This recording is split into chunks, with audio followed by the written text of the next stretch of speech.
And welcome to the movie Madhouse. I'm Rob. I'm James. And our buddy.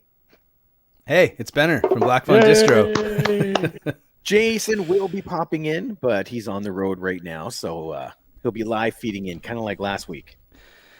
And listen, and Rob, I gotta say, off the top, my apologies. I was supposed to be on the show last week, but things got away from me, and I wasn't able to make it. So I do apologize. Usually, I don't miss these shows when I'm invited on. So, but a big shout out to you for being so understanding, and sorry to James, obviously, as well as the rest of the crew and the audience out there. But I'm here now. I made sure that I had a safeguard. Rob put in a safety net for me to make sure that I didn't go anywhere, and I was on the program tonight. So thanks, Rob. Appreciate it.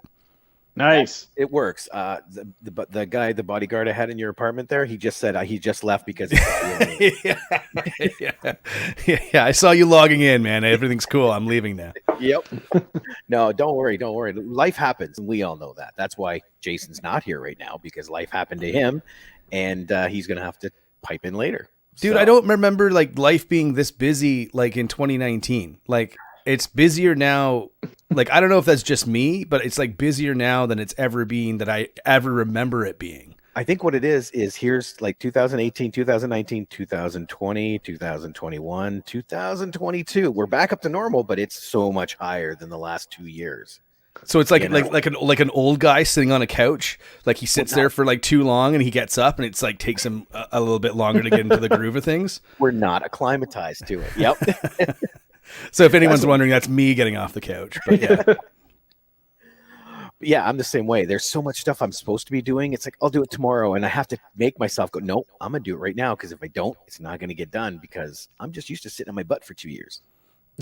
So the good old days. Right. Yeah. Well, one of the first things I wanted to mention is we are getting ready for Chatham-Kent International Film Festival. We have a 3-day event this year. Finally, we're starting to expand. The city's gotten on board. So the way it's going to work, and it actually starts Thursday night. So kind of 4. I can say 4 because, one event Thursday night. We're having a 3-hour meet and greet at the Jazz Bus. So we're going to have some light music going on and people can just get together and chit chat. But then Friday we have a panel. Don't know what it is yet, but I'm working on it. I don't think it's Benner because unfortunately you are occupied that weekend. Yeah, I think so. Yeah. I chatted with you about a distribution thing and Horrorama is the same weekend. Oh, right. So something's going on there. We're going to do a quick tour of Sons of Kent after that, which is a nice brewery down here. So wait a minute. If Horrorama is only Saturday, maybe you could come Friday for the tour. Yeah, I think is Horrorama only one day this year? I think I can't. I have so many dates in my head right now. So, but yeah, if that's the case, notice how Rob like dangled the carrot there. He's just like, oh yeah, we're just going to this kick-ass brewery. No big deal. Like, I mean, if you can make it, there you can make it. Is. Hi. Hey, the man is back. Yes. Sorry. Still in Waterloo. We haven't even haven't left the house yet. So, but well, on the road edition, right? Yeah, for 2 weeks in a row. This boy's busy. My kid came home. We haven't seen him in a long time. So he came home for a few days. Perfect. But he had to come back. Okay. So we know who to blame. So exactly. Yes. Whoever's wrong today, it's Jason's fault. And you missed it. We were just, bribing Benner to come down Friday for the film festival about tour of Sons of Kent. Beer. That's a draw. That's definitely a draw. I love beer. So yeah. We are having 2 screenings after that, 6:00 and 9:00. And then Saturday, we are having a trip to Uncle Tom's Cabin here in by Dresden to kind of immerse whoever comes here for filmmakers in the Chatham-Kent history. After that, 1:30 to 2:30, we have another panel, which I think is Walter Riggi talking about his sound design and everything going on in Windsor with him. And then 3 screenings that day, 3:30, 6 o'clock, and 9 o'clock. Friday and Saturday, both after parties at 11:30. And then Sunday, we are having our master screening. This is our linchpin. We have someone coming from Boston area, and we're screening a movie he was in. We're not saying who it is yet until tickets actually go on sale. John Cena. You figured it out. No one would come because you can't see him. We're going to say he's there regardless. Yeah. Regardless, you can say that he's there. I mean, they say that he's a popular guy in Hollywood, but I haven't seen a single thing he's been in. Nope. Him and Batista, if he stands still long enough, you don't even see him. Yeah, but he doesn't stand still much in Hotel Artemis, and he was awesome in that. Oh, really? Hotel Artemis is a really cool flick, and Batista is really cool in it. That's not related to Wick at all, is it? No. Okay. No. It feels like it could, but no, it's not. I thought there'd be a whole lot more press about it being related to Wick if it was. So. Yeah, oh, definitely.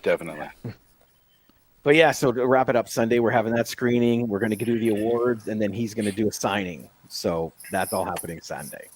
That is our festival in a nutshell. Cool. Nice. Now it's time to get to our survey questions. Yeah.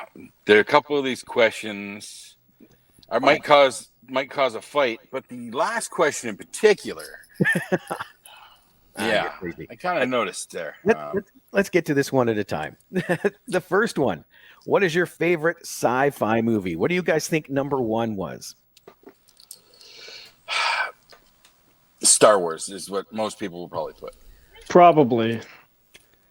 Number 2. Oh, okay. Yeah. So I said, because I answered the survey. So, Rob, do you want me to guess, or do you want me to just say my answers that I put in? Well, if you want your answer to be your guess, that's fine too. Sure. Yeah. So I said Alien. Number 1. Oh, okay. Yep. Really? That's rather impressive. By 1 vote. Probably his. Mine. Yeah. First was Aliens, second was Star Wars, and third was Independence Day. Interesting. Yeah. All right. Yes. Now, here's the one that gets a little divisive. Who played the best Bond? Daniel Craig. I will tell you, Love you, punk. 1 and 2 were separated by 1 vote again. Okay. Yeah, I said. What? I mean, it's. Do you have to pick one? I couldn't pick one. I said Connery and or Craig. I think that you're the one who did that. Okay. Yeah, Connery will be number 1. But if I had to, if you had to hold my feet to the fire, I'd probably have to say Connery, because it's hard to beat the original, and he was in so many classic films of the series. He made it. Yeah, he created it. Well, in that case, Connery is number 1 by 2 votes, because what I did for that one, when they put name, I put a vote in both columns. So I'll just take away Craig's, so it's now by 2. So it was Sean Connery, Daniel Craig. Guess who came in third? Pierce Brosnan. Probably Roger Moore. Roger Moore. That's the one I grew up with. Okay, so Roger Moore is an interesting cat, because I don't think he's the best Bond, but he was in some of the best Bond films. And I remember being a kid watching Live and Let Die for the first time, and being blown away, because it's got a cool opening, and it's got a lot of cool characters in that movie, and it's also got just an absolute kick-ass theme song at the start, so it ropes you in. Man with the Golden Gun's really good. Spy Who Loved Me. Yeah, Octopussy. Yeah. Yeah, I mean, there's a ton of. I mean, I feel like View to a Kill always gets a bad rap, but that movie's awesome. I don't care what anyone says. And it has Walken and Grace Jones. It's amazing. That film's awesome. It's also got a great shootout at the end. There's tons and tons of action at the end. It's a good movie. That's a good movie. So yeah, I can see why maybe people would pick Roger Moore. You're right though. He's not the best. I find him a bit too pansy to be a Bond, but. You're right. He was in some. He's too smooth. He's too clean. Yeah. He never gets dirty. Exactly. He's always super clean cut. He's always really really put together no matter what he goes through. But my dad hated Roger Moore as Bond. He he loathed him. But I just when I was a kid, I was just watching car chases and action and boat chases and plane chases and whatever. So I always felt like those movies were wicked. I remember they made a movie based on old stunts that Bond never did with Roger Moore called Fire and Ice. Oh, really? That I've never whole seen that. script was written around stunts they didn't do in Bond movies. I remember when that movie came out. I do remember that. I remember the poster. Yep. That's awesome. Dr. Stevel is here. Hey, buddy. Hey, Stable. For Bond, for me, I'm not a massive Bond guy. I don't remember much of Roger Moore's movies, even though those are the movies that came out when I was a kid. I remember more Connery and Brosnan. I enjoyed Brosnan a lot. I enjoyed those movies. I did too. I think next to Connery, Brosnan is one of my favorites. Like I think like for Bond, I feel kind of like every Bond, every guy who's played James Bond has actually had one film at least in the films that they've done that's absolutely mind-bogglingly cool. Like I feel like even Timothy Dalton, I think License to Kill is an amazing flick. Even George Lazenby, like even the one film he did is actually pretty good. Like it's a pretty good, pretty solid Bond flick, even though he didn't go on to do more. It's like no pun intended, but the actual film and Telly Savalas is Blofeld in that flick, and I don't know. It's I feel like, and Pierce Brosnan, obviously. I mean, Goldeneye. I remember seeing Goldeneye in the theater and was just like, that was the time where it was like Bond was back and it was like awesome, and he's like driving a tank around and good stuff. Yeah, I've never actually seen the Lazenby one. Oh, it's worth checking out. Like it gets a bad rap because Lazenby was, I think he was like a male model, and that's who they went with to replace Connery, which at the time was like not really like it was like he got a bad rap on it. He just got bad PR on it. It's very, very similar to when they announced Daniel Craig and they were like, you can't have a blonde Bond. And then all of a sudden, after Skyfall, everyone was just like, Daniel Craig's the best Bond ever. So it was kind of one of those things. And then he never went back and did another film because I don't think the film did particularly well at the box office. And so then they brought Connery back for, I think it was Diamonds Are Forever, or You Only Live Twice. I can't remember. It was Only Live Twice. And then Connery did a couple more Bonds. And then they gave it to Roger Moore. So it's kind of I don't know if Lazenby just didn't want to do it anymore, or if the studio got cold feet. I read that he didn't when he was touring the publicity tour for On Her Majesty's Secret Service, he had let his hair grow. He didn't want to dress in the tux to sort of sell the part. He just didn't want to play ball with the marketing machine.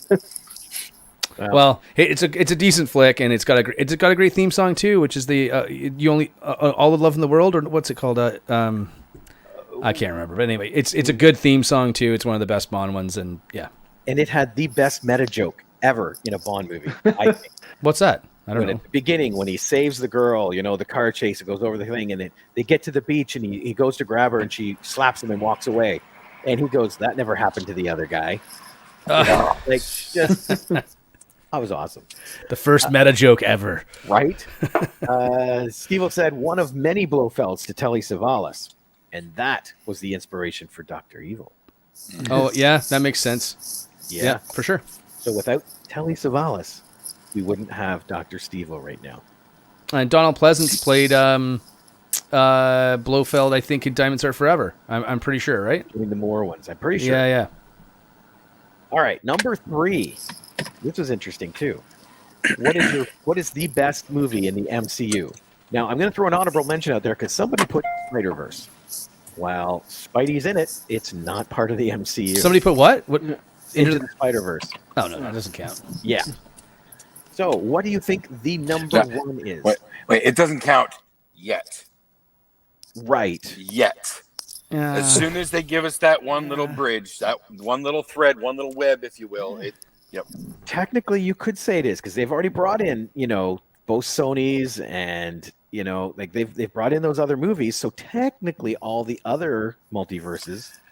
If you can take a screenshot of them jumping through the animated world in Doctor Strange 2. There we go. I bet you it's they had an opportunity to do that and they didn't do it, right? So. Dr. Steve. His pick is Need to Infinity turn War. around. And I know- I will let you know that is not in the top 3. I would Really? bet that Endgame is number 1, if not in the top 3. Number 2. Number 2. Was it Iron Man 1? Nope. Not in the top 3. So I did. Well, I did. for it- me, it's A New Hope. Or A New Home. Or no. No way home. Dude, mute that guy's mic. He's too busy driving. Trying to navigate. She made a wrong turn. Okay, so I cheated on this one too. I didn't realize it was only one. I should have known, but like I did say one of my votes was Infinity War, but I would say I said also Winter Soldier. I think is up there. It's one of my. It's hard for me to pick one. But I like Winter Soldier is I think the best like self-contained movie I think they've put out. Iron Man 1 I think you can make the case for that for sure. And for me like Infinity War I love just because it's like it's the Empire Strikes Back of the MCU, right? It's Thanos' movie, which makes it super awesome. So I would think the poll would say Infinity War. Mine is still Captain America: First Avenger, but Well, number 3 was Spider-Man: Homecoming. Number 2 was Avengers: Endgame, and number 1 was Thor: Ragnarok. Thor Ragnarok. What? Yeah. By about 3 votes. Wow. I mean it's hilarious. It's a great This is a movie. poll of our circle, right? This is a poll of our people. Yeah, So that doesn't entirely surprise me. yeah. Yeah, I feel like I really liked Ragnarok. So fair enough, but I feel like I have a different feeling about that movie now that I've seen Love and Thunder. So I don't know. I don't know. We don't need to go down that rabbit hole, but I feel like I got a different sense on that flick now, but it's still good. I'll jump down that rabbit hole because I have a deeper appreciation of Ragnarok now that I've seen Love. Oh yeah, maybe it was like lightning in a bottle. Yep. That's what it was. Yeah. Number 4. Oh, Steve said, yeah, he won't argue about Ragnarok. Yeah, Okay, Ragnarok's fair. fun That's to watch, you know. What is the best song from the 80s? And this was all over. Like, these 3 were only the top by 1 vote each. Okay. Dr. Steve said Love and Thunder was treated as a comedy. Yeah, he and I had a big discussion about that. And yeah. Ragnarok was also the subject of my first episode.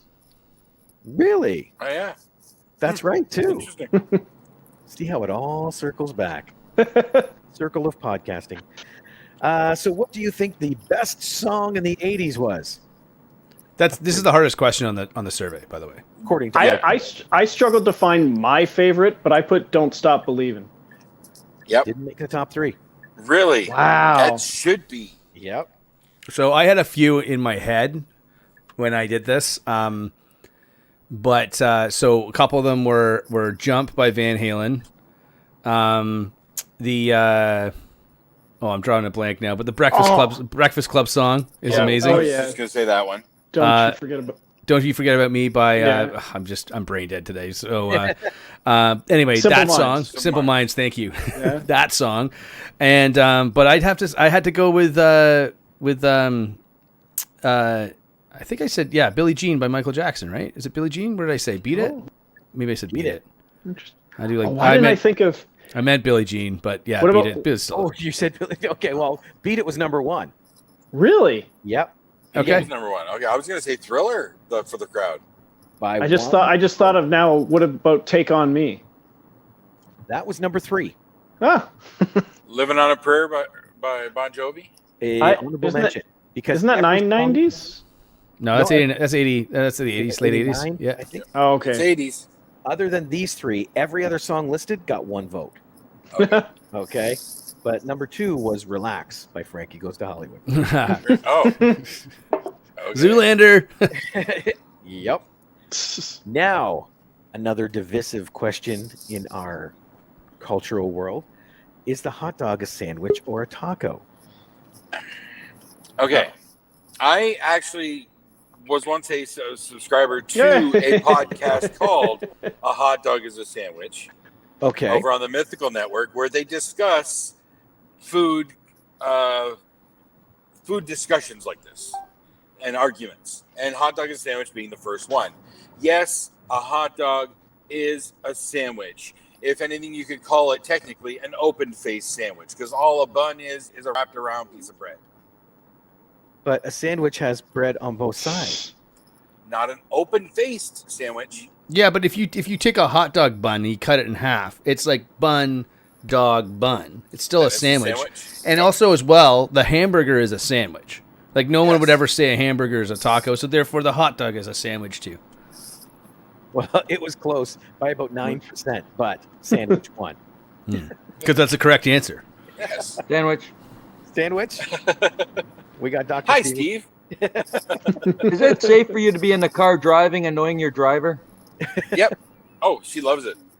I'm annoying. She loves when I annoy her. He'd be annoying when her she's driving. if he wasn't on the air. So we just get to watch.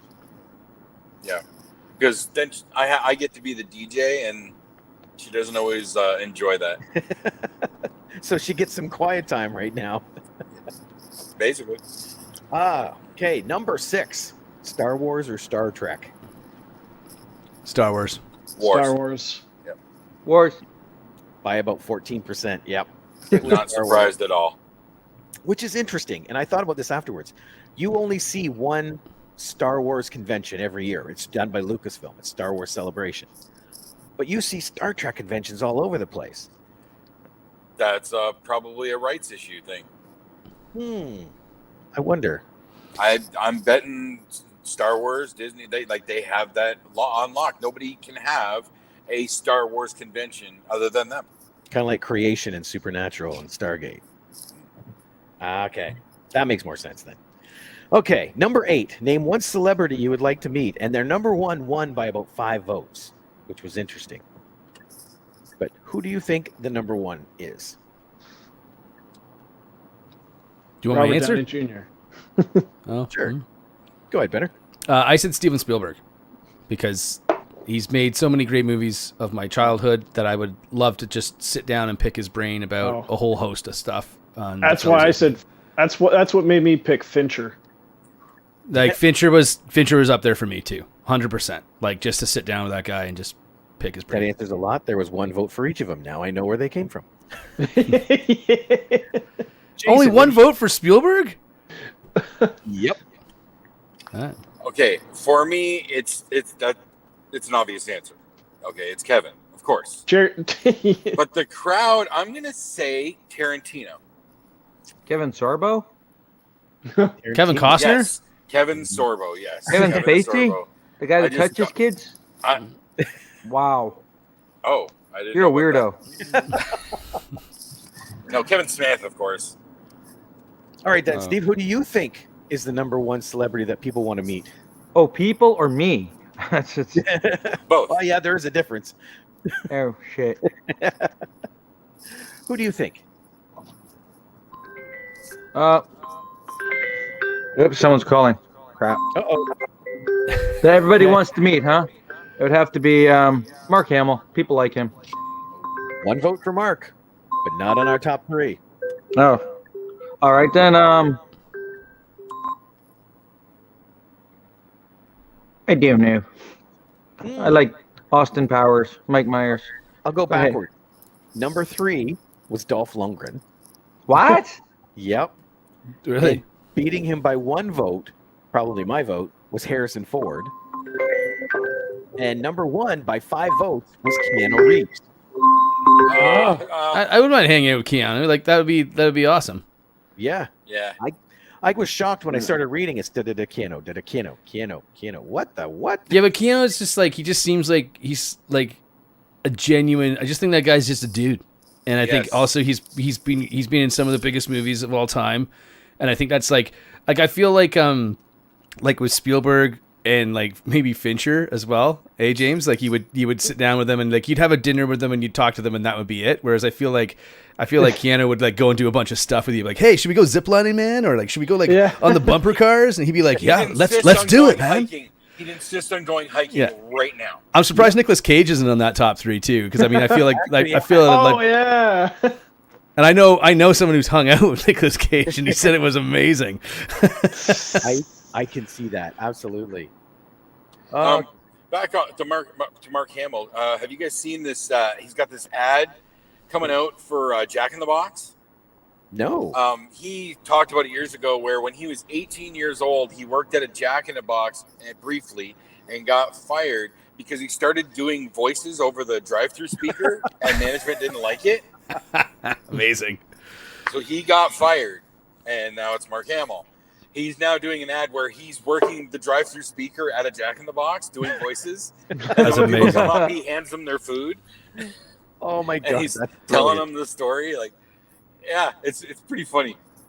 Oh man, I gotta find that. Brilliant. That's great. brilliant. That's brilliant marketing. Yeah. Okay, number 9. If you had a chicken as a pet, what would you name them? Now with this one, 1 and 2 were the only ones to get multiple votes. So number 3, I just grabbed the coolest one that I saw. Cuddles. Cuddles was not on there. It's just 1 vote for Cuddles. No. I can't even remember what mine was. Now I know where Cuddles came from. Mittens. I Nope. can't. I know what mine was. Yeah. Okay. What was yours? Oswald. Oswald. No, Oswald. only 1 vote. The one that I picked that was really cool, the guy said MC, which was Mother Clucker. I thought, okay, that's kind of ingenious. But number 2 was Colonel Sanders. Okay. And number 1 was Foghorn Leghorn. Yeah. Oh, Okay. That was fair. mine. Yeah. And it's weird when I put that question there. I didn't even think about those 2. But yeah. I'd probably name it Little Pecker. Oh, that's a good one. Hey, you want to look at my Little Pecker? There you go. See? Wait a minute. All right. Yeah, I feel like that, or it's like a new rap artist, right? Like new trap artist. Yeah. You heard Little Pecker lately? Yeah. Because everyone's got a little under before their Yep. name, right? Like now, Me too. like Little everyone. I don't know how to keep them straight, to be honest. But yeah. Well, number 10, and this was okay. A question that Jason doesn't like, but I thought it was apropos. It's like, who's your favorite member of the movie Madhouse? We need to know. And it turns out Rob 1 was the most popular, with Rob 2 coming in second and Rob 3 coming in third. It was really weird how it went down like that. Yeah. Very weird. Yeah. Well, Interesting, even. Yeah. there's no skip button on that. I noticed. What? How There's could- no skip button on that page. Why would you want to skip? You guys don't need an explanation. They know. Yeah. You know. All right. Well, that was. I want to do surveys again because those were kind of fun to watch those answers come in. Yeah. Yeah. If you guys think of some cool questions, let me know and we'll fire off another survey. Sure. Okay. Hey, did you hear Top Gun Maverick hit a new record? What? It Oh, cracked, wow. What? I think it cracked top 7. Yeah, I you know what? I had that pulled up before the show. So yeah, Top Gun Maverick slid into number 7 on the top lifetime grosses for domestic. So it surpassed Titanic today. It's got a total cumulative gross domestically of $662,486,308. And it is soon, it looks to be on its way to passing number 6 on the list, which is actually, good tie-in, Avengers Infinity War. So it's only about 16 million away. And listen, this movie's still making like $1.5 million per day, every day, which is insane for a movie like this because that doesn't necessarily happen on the long-term scale of things. Yeah. So super impressive. Number 5 on the list is Black Panther at 700 mil. So whether or not it gets to 700 million, I don't know, but I think it depends on the studio re-releasing the film. I think honest, I'm surprised they haven't done this already. I'm surprised they didn't go through a secondary IMAX run and just say, come and see the biggest movie of the summer on the biggest screen imaginable. I'm surprised they haven't done that because I feel it's a great opportunity to kind of maybe get them over that 700 million mark and into the number 5 spot, but we'll see what they do. They don't want to piss off James Cameron. That's it. He'll Well, just re-release all his stuff again and Avatar. some more. Yeah, so Black Panther's at number 5 is 700 million. Avatar is 760 million. Then Spider-Man: No Way Home, which is 804 million. Of course, I'm rounding these up or down, but Avengers: Endgame, 858 million, and the number 1 movie of all time, domestically at least, is Star Wars Episode 7: Force Awakens at $936 million. So, Well, yeah. I got your lifetime goals or your lifetime grosses here. It's ranked right now at number 13 of worldwide grosses, ranking in $1.35 billion right now worldwide for Maverick. And no China, no China box, China. no Chinese box office in there, and I don't believe there's any Russian box office either. No Russia either. So to have those two markets kind of, especially China, to have the Chinese box office pulled out of that equation is it's pretty impressive, because I think that's the same thing that happened with Doc Strange 2. They decided not to release the film in China because of the LGBTQ character inside that movie, and so they just said no, we're just not going to do the Chinese release, and it didn't make as much money as I think they thought it would make. So with Top Gun Maverick, pretty impressive. I love this movie. So like I think this movie's the best movie. Biggest movie of the summer. I think it's one of the best movies of the year. I can't wait to dive in and talk about it, but I'm pumped on this flick, and I can't say enough good things about it. Speaking of China, Maverick was not released in China because China wanted them to remove the logo of Taiwan on the back of his fire jacket, and they said no. So there's a funny story about this too, because originally they put out I think a couple of stills where they had removed the patch, and they had put in a different patch on the back of his jacket. And there was a bit of a whatever, I don't know what you want to call it nowadays, but uproar, a kerfuffle, whatever, online about it. And then they changed it back.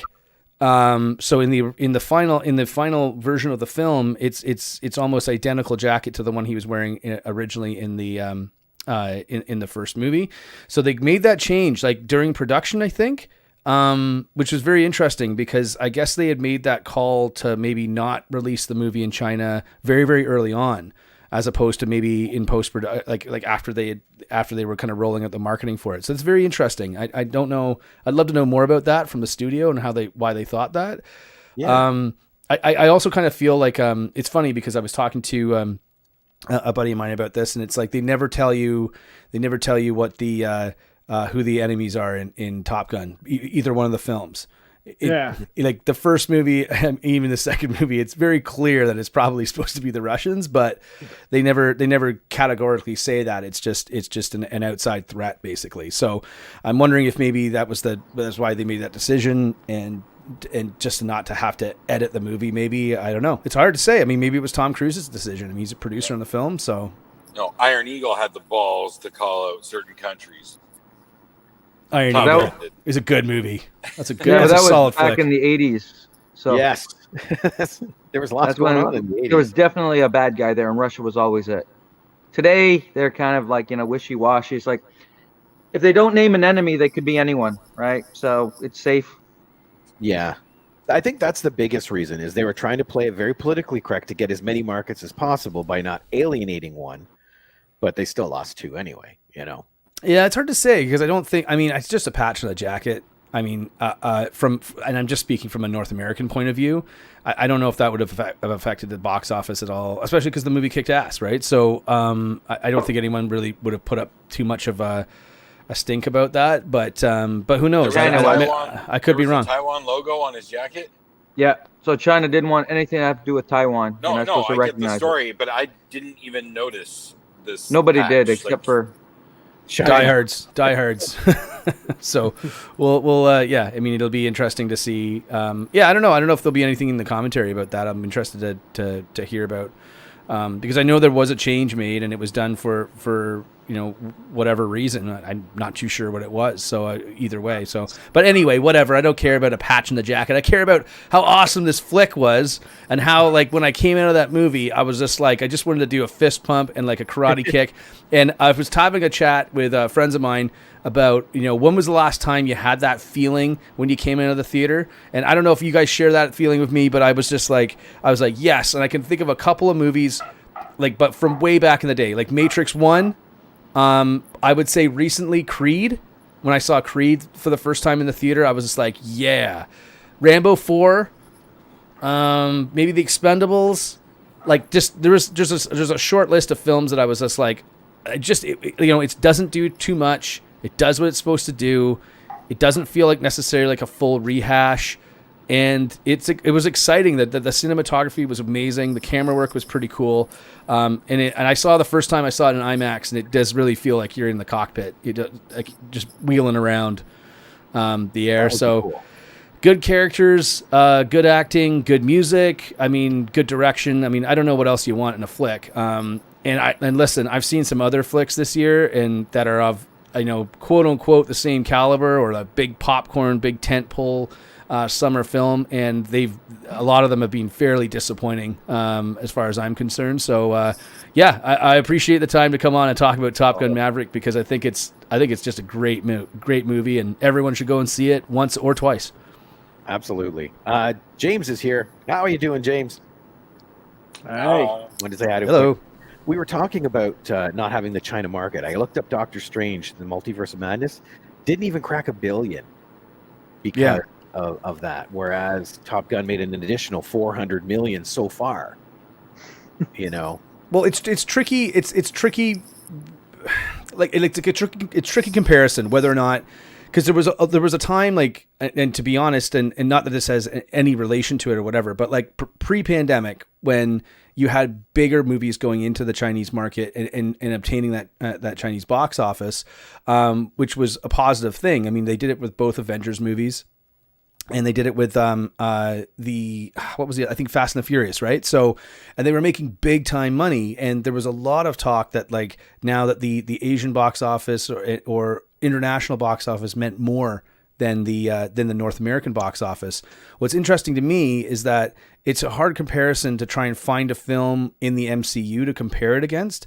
And I don't know. I think did Spider-Man No Way Home go into China? I can't remember. I think it did. I'm pretty sure, but because it was Sony, right? Sony co-production. So, but I mean, if you look at the MCU, you're like, okay, well, all the films that were before, were limited based on, based on COVID protocols and theaters being closed and stuff like that. So they all kind of got a bad hand, right? And I'm talking about Shang-Chi and like Black Widow and even the Eternals. Now we can talk about the quality of those films compared to the Avengers, Infinity War, and whatever. But even if you go back, I mean, I guess you would say Black Panther, right, would be, I think, the last film that MCU really put in. I mean, maybe Captain Marvel, but I feel like Captain Marvel's a bit skewed because everyone went to see that movie thinking that they needed to because of Endgame, right? So, but I would say maybe Black Panther would be the last film, but I don't know. I'm not sure. No Way Home does not have a China market that I can see. It doesn't, on the receipts? That's interesting. Yep. That's very interesting. That was just like Top Gun, where it doesn't matter. Everyone else wants to see it. Yeah, exactly. So I don't know if that's, and I don't know if it's a good thing or a bad thing that the pendulum's swinging. I mean, I don't know. I mean, it's just like good movies. Everyone should be able to check them out, right? But who knows? It is a good sign, because if you look at Warcraft, the Warcraft movie was profitable only because of its international. It pretty much bombed domestically. So any hope of a sequel, I don't know if they're going to do one, but any hope of a sequel was based solely on that. I mean, there is a part of, like, I think it was Mission Impossible 6, like Fallout. I think that had it was somewhat of a co-production between a Chinese production company and Tom Cruise's company, and I know the Transformers movies had the same thing. So because of that, there's always mention of China in the plot, right? Like of geographical locations in the world, right? So I think in Transformers 4 they go to China for to a factory and stuff, and so that those aspects are built into the plot because the people funding it are like, well, I want my hometown sort of shown in the movie, and that's understandable for sure. But it was kind of this move towards this sort of like global, like international co-productions with a global box office in mind, and I think this movie, now, again, this might just be a one-off because, I don't think we need to say, but it's just for everyone listening, like Top Gun's a pretty pro-American movie, but, yeah. And it's a lot of like gung-ho G.I. Joe shit, right? But I also love that personally as a film fan, so I don't hold it against the film, but I think maybe they just, and a lot of anticipation, right? I mean, this isn't like it's Top Gun 8 or Top Gun 9. This is a movie that was at one point never going to be made. Then it was filmed, then it was locked down and put on the shelf because crews would not release it unless it came out in theaters, which was the right call, obviously. Yes. Box office receipts proving that, and also just seeing the film on a big screen. I think that it's I don't know. I just think there's a couple things that this movie does extremely well, not just as a movie, but as a film inside the film industry. Practical effects being one of them. No, on location shooting. Making a big spectacle film in the summer that a lot of people can enjoy. Like it's got it casts a pretty wide net for film fans. And also just everyone, remember during the pandemic, like Tenet was supposed to be the movie that brought everyone back to theaters, and it just hit at the wrong time. And it was maybe kind of slightly the wrong movie. This is the movie that brought people back to theaters. I know people I've seen it twice. I know people have seen it 2 or 3 times in the theater. It's just because they like going to the experience, which is what going to the movies is all about. Right. He's back. Yeah. Well, this and Spider-Man. Yeah, Spider-Man. Yeah, true. Spider-Man was a big thing too. I just felt like Spider-Man was just it was a sequel to this huge thing. I'm not saying it was just any other MCU movie, but it is still it is another MCU movie, right? This felt fresh. It felt unique. It felt different because there was so much anticipation for this film to come out, and also as well like that it didn't suck is a miracle. Yeah. 2 things real quick. James said, I was slightly disappointed in Multiverse making Wanda the bad guy. I got to disagree with him on that. I thought it was kind of brilliant because... I thought it was excellent. Yeah. I loved it. 1 second. In the comic, she does that, and it followed an arc. So I liked it, but I get what he's saying. Because she's supposed to be the good guy. You got to count on your good guys. I get that. No, that just makes her human. I mean, we all have our bad days, and she had a really, really bad arc. She had some issues, man. I mean, come on. We were. Yeah, I mean, I don't know. The only thing I didn't like about that was I didn't like the fact that and Marvel this is part of Marvel's problem right now, is that you had to watch WandaVision to figure out what was going on. Like if you had not seen WandaVision, you still would have understood the movie, but I think you would have still been like, I don't understand. Like what's happening here? Why do these kids matter? Like, I mean, it was very convoluted. I think that the only thing that really saved that movie, to be honest, is Sam Raimi, just because it was at some points I was laughing out loud in the theater because I was like, I'm watching like a $300 million Evil Dead movie, and like it's Sam Raimi just being like using the same camera techniques and the same shots and the same kind of off the deadpan humor. I loved it because of that. Bruce Campbell in it, but like the overall plot for the film, it was if anybody other than Sam Raimi directed this film, I don't know if you have much there. And I don't know if you have the as enjoyable experience, and it was shaky at best. Like I didn't like. I mean, if I'm generous, I give it a 3.5 out of 5. The other thing that we were talking about is Warcraft possibly not getting a sequel because domestically it didn't do that good. Overseas saved it. Let's look at Avatar, shall we? Avatar domestically made $760 million. It's the #1 lifetime film with $2.8 billion. Oh yeah, which means everybody saw it from overseas. Okay. Oh yeah. So it's still because Avengers Endgame tried everything in their power to beat that record, even with like inflation attached to it, and they still couldn't do it. So that tells you, yeah. Well, they did released Avatar again. Yeah. To bump it back up again. And they're going to re-release Avatar again in advance of the sequel. Yep. See, one of the things with Avatar is that because of the way it was filmed, it's like it was filmed in that using the weird cameras and stuff. Like it almost looks like a video game, but not really. But it also made it no, it does a little bit easier to dub, right, in foreign languages. So you can kind of like you can sort of So when you're dubbing it, and let's say. Like if you were dubbing it in Korean or Japanese or Chinese or any other foreign language, for instance, it seems it fits a little bit better than if you just had just like just with if it was just regular film with regular actors as opposed to like how it was filmed.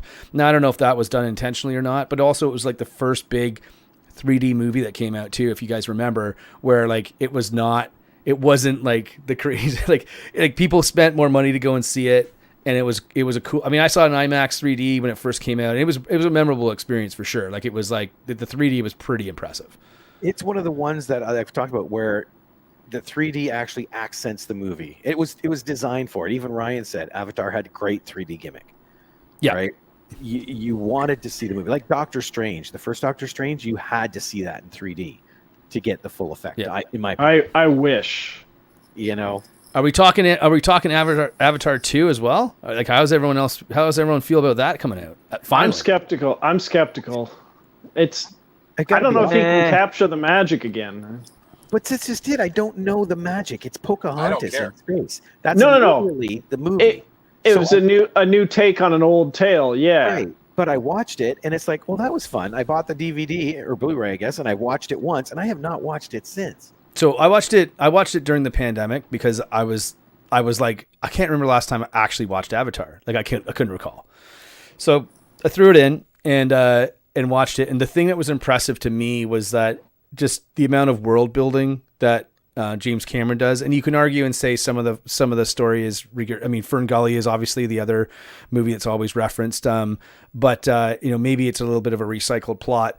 But just the sheer amount of world building that he does to kind of set these characters in this spot and kind of develop the story around them is pretty impressive. And if you watch that movie again, the first 15 minutes, he does so much world building in 15 minutes that it is very, very impressive. So I don't know. I'm a little on the fence because James Cameron has a history of making really, really kick-ass sequels. And he's also, I don't know if James Cameron's ever let me down. I can't think of a way when I came out of the theater being like, ugh, awful. Like Titanic, I walked out and I was like, it wasn't my favorite movie, but from a filmmaking point of view and just like an accomplished, like a very, very impressive sort of spectacle of a movie. It was technically very super interesting to watch and very well executed. So yeah, I mean, I'm cautiously optimistic, I guess. Like I'm not stoked for it, but I'll go and see it. Right. So maybe we'll all be pleasantly surprised. Right. Yeah. Maybe. Ryan Haskell put in there, I hope it's a technical advance because of Cameron. Not a fan of the last script. Yeah. Like we said, that first script, it is a recycled story. It's just interesting the take they took on it. You know? So James Cameron is like a gearhead too. Like he loves gear and he always has, even when he was like not a full-time filmmaker. Like he likes the idea of how to film it and the technical aspects of it. I know he said he couldn't film Avatar 2, 3, and 4 because the technology that he needed to make it hadn't been invented yet or some bullshit like that, which is awesome because honestly, like I don't think that guy makes that stuff up. I think it sounds like BS, but I think he's like legit about it, that he's like, listen, like, the technology just isn't here. And now that he has it, I don't know. It'll be interesting to see what he pulls off. Because I've been waiting he hasn't made a movie since Avatar 1, which was like, what, 2009, 2010? 2009. Something like that, yeah. That's almost 15. He made a movie. It's it was a futuristic movie about, same time Captain Marvel came out, about a Japanese, Alita Battle Angel. No, that was Robert Rodriguez took over. No, I think he produced it. I think James Cameron produced it. Yeah. Yeah, he didn't direct? Okay. He didn't direct. Even then, it was Robert Rodriguez making a James Cameron film because it was probably the most impressive-looking Rodriguez film I've ever seen. Yeah, that's an interesting flick for sure. Yeah, I mean, it's I don't know. I just feel like he had his hands all over Terminator Dark Fate, although yeah. Well, kind of like he I guess he got like there was a lot of tension there between Cameron and the director, right? So who's the director of I think Deadpool 1? Tim Miller. Tim Miller.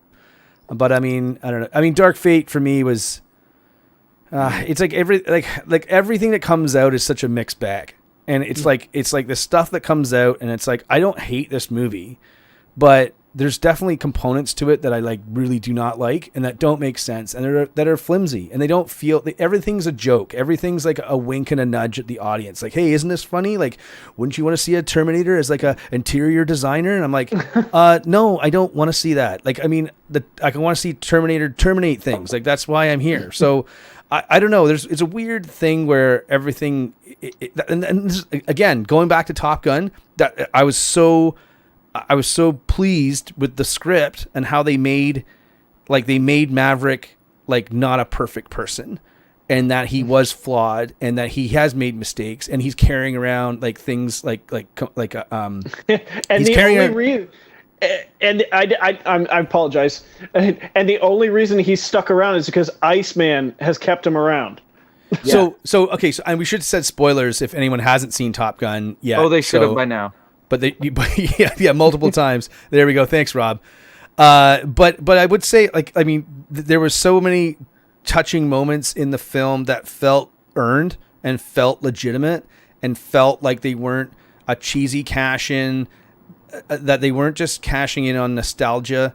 I kind of had the same feeling when I watched Ghostbusters Afterlife, where I felt like they legitimately are trying to make a sequel here that makes you feel something, and not because it's like, oh, cool, I remember those guys. It's more so like heart.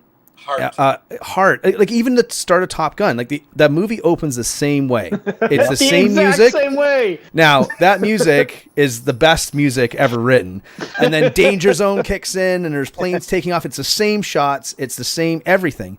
And I was like, wow, like same font on the screen. I was like, this is how you do a sequel. And then where they took it, where they don't take it too in a too crazy. It's not like, it's not like Maverick has to join.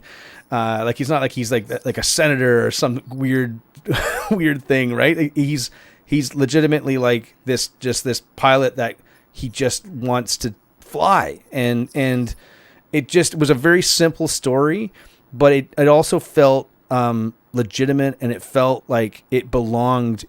It felt like it needed to be made, not just like it was being made because someone needed a paycheck or they just needed to make a sequel because, whatever. It just really felt like it was an honest continuation of the story of the characters that I loved to begin with. The thing that I loved about it, because when it was announced, you knew whatever the mission is, Tom Cruise is flying at the end. You knew that was going to happen. 100%. 100%. I love that they did it in a logical way. Jason has his finger up. I'm just waiting. I'd like to get in when you're done. Oh, that was you putting your hand up. I see that. That's cool. What a nice guy. Right? I don't want to butt in. Just the way that they kicked him out, and then he had to show him. And Penny pushed him to do it, going, you would show off like normal. You would do what you do. And that's what he did. And he goes, well, obviously you have to lead.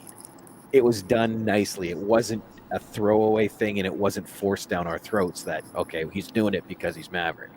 It was nicely done. What's up, Jay? Yeah. So I was going to say the same thing about Avatar 2. Sorry, time's up. You took too long. Yeah. Avatar. Oh God, he's gonna kill you.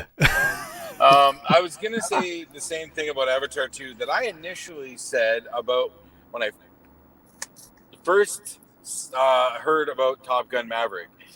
I don't need a sequel to that. But guess what? I saw Top Gun Maverick, and I friggin' loved it, and it's the sequel I never knew I wanted, but I always friggin' needed in my life. And I'm afraid that Avatar 2 is going to make me feel the same way. Probably not, because I don't have the regard for Avatar 1 as I do for the original Top Gun. So highly unlikely. But now I'm scared. It might. Top Gun reminded me of I had the same feeling going into it that I had when I went to see Blade Runner 2049, where I was like, I trust this director. I trust the people involved. But I don't know if this movie needed to be made. Like it's a sequel to a classic from years ago, decades ago. And I just don't know if it's going to be something I at the end will be like, that was pretty good. And I walked out of Blade Runner and I was like, for different reasons other than Top Gun, it's a bit more of a dour sort of depressing movie. But I still walked out of Blade Runner 2049 being like, that is a legit sequel to an all-time classic. And that's exactly how I felt coming out of Top Gun 2. I was just like, wow, like this is right on the money. Then we know what Avatar has to do now. James Cameron has to take some form of Star Wars and warp it into Avatar 2. Because it didn't dawn on me That's until what Top Gun did. Yeah, it didn't dawn on me until I was talking with Steve. He pointed this out. Top Gun stole Star Wars. What do you mean? How so? It was a Death Star run. Going through the mountains is like the trench to the Death Star. He's got to fire into the little tiny thermal exhaust port without guidance, and then get the hell out. And of course, you got all these guns shooting, but they're under the trench, so that's still a danger. You're only missing Darth Vader shooting them, from behind. So what you're telling me is that Tom Cruise has made the best Star Wars movie since 1983. Hey, Benner, I will mute you. 77. Since 77. Oh, This was the best Death Star run. The trench Well, run. you know what? It's funny you should mention that. I mean, the one thing I liked about the film too was I also liked all the peripheral characters. I thought Ed Harris popping in, John Hamm, and obviously Val Kilmer reprising his role as Iceman. Just like and Jennifer Connelly, big shout out to Jennifer Connelly for creating like peripheral characters to play off Maverick that worked, that you didn't. They just did their job. Like everyone in this movie showed up and did their job, and with a tight script and good action. And yeah, I would say, I can see the comparisons to Star Wars now. And you also had the classic Tom Cruise running scene. But I was like, I don't know. Like, I mean, this is kind of like, this is what I kind of wanted, right? And the good thing about a big popcorn movie is the best thing it can do, the best thing it can accomplish is giving you something that you didn't realize that you wanted in a way that's so awesome that you walk out and go, oh my God, that's exactly, it's like when you order something new off a menu, right? And you're like, did I order the right thing? Maybe I should have just gone with the cheeseburger. And then you get the new thing and you eat it and it's delicious. And you're like, oh my God, I'm going to get that every time. Now I got a new thing. Right. Exactly. So I feel like that's what this movie did. I tell you a story.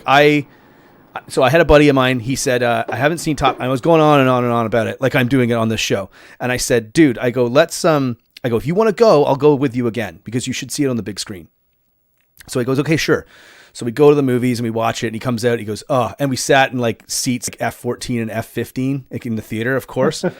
So right in the middle, it was awesome. He walks out, he goes, oh man, he goes, I'm so glad I saw it in the theater. I'm so glad I didn't wait till like to stream it or watch it at home or whatever.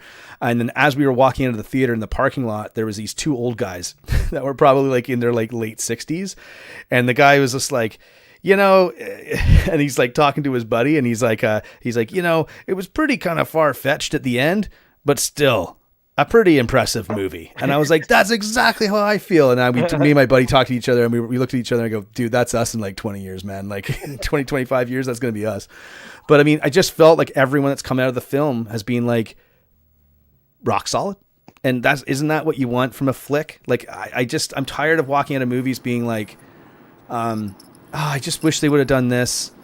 It was good, but whatever. I know this movie's just a setup for another sequel. Like it was a sequel, but it was still a self-contained film. Like you could show you could show a 12-year-old this movie without seeing the first one, and they would still, I think, get the same sense of awe and the same sense of like action that you would get with or without seeing the first film. So I think that's impressive as well. You're right. There's those couple points where if you've seen the first, you get it, like Great Balls of Fire and things like that. Penny Benjamin, that just adds to the fact that you're watching the follow-up. But the story itself, you don't need to watch Top Gun to watch the movie. So, and the thing too with this as well is that the criticism will be, well, the plot's not reinventing anything. It's a basic kind of paint by numbers plot. You could argue that. But then if it's so easy, why don't I have the same feeling every movie I walk out of like this? Because it's just a very kind of like heroic sort of film, teams working together and like, the guy leading the team. I don't know. They did something that doesn't happen a lot in sequels where they keep the characters so that you do still like them for themselves and they don't change in the sequel. Where so many times in a sequel you see they alter for plot or they alter for a character coming in. These people are still, Maverick and Ice and everybody from the original. And a lot of the humor in the film, I thought, really landed. You don't need these laugh out loud moments of whatever, but just like little smirks and stuff, and little well placed humor to break up the tension is good. I know the scene when Maverick walks into the diner, I was like, oh, that's such a great feel good comedic scene with a comedic touch to it. That is so good. When the kid, what does he say? He goes, "Where am I?" And the kid says, "Earth." And it's like, oh, that's funny, right? But it's not like a joke a minute. It's not like, oh, we need to have a joke in here and a joke in there. And I think the MCU overdoes it. I think that's what everyone's trying to copy right now. Love and Thunder, yeah. And they try to do it in the Jurassic World movies. They've tried to do it in the Star Wars movies. They've tried to do it in everything. So that's why I'm curious about Avatar. Going back to Avatar 2, I'm curious to see what will happen when this movie. How is that movie going to be structured from a writing point of view, comedic relief point of view, action point of view? I wonder. I think it might feel so different that it might actually be cool, right? I know we've chatted on here, and I know Steve and I have talked about it too. It's the writing where you take a script, a serious script, and you add humor to it, like Ragnarok. That is a serious story. Like, the plot points are all there. Love and Thunder is a comedy that they tried to make serious.